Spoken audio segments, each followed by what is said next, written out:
শোনো, আজকে মুভিটা না খুব সুন্দর ছিল। নেক্সট টাইম আমরা দূরে কোথাও যাওয়ার প্ল্যান করব। আচ্ছা ঠিক আছে, আমার বর চলে এসেছে, আমি পরে কথা বলবো।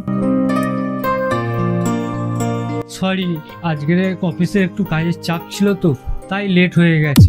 কিছু মনে করো না প্লিজ। তুমি একটু তাড়াতাড়ি খাবার বাড়ো, আমার খুব জোর খিদে পেয়েছে। আজকে আমি কিছু রান্না করিনি, আমি একটু আমার বন্ধুদের সঙ্গে ঘুরতে গিয়েছিলাম। আরে কিছু তো খাবার বানিয়েছো।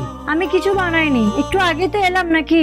তোমার কি একটুকু সেন্স নেই? তুমি খাবার না বানিয়ে ঘুরতে চলে গিয়েছো। একদিন খাবার বানাইনি তো কি এমন হয়েছে? তুমি বাজার থেকে কিনে নিয়ে এসে খেতে পারছো না?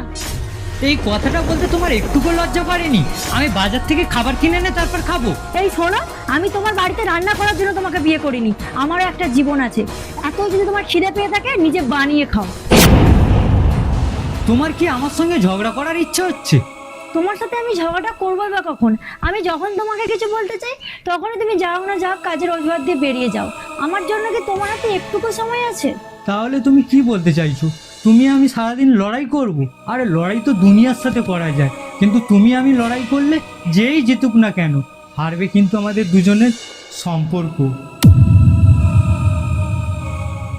হ্যাঁ বন্ধুরা, স্বামী স্ত্রীর মধ্যে ঝগড়া হলে যেই জিতুক না কেন, হারে শুধু তাদের সম্পর্ক।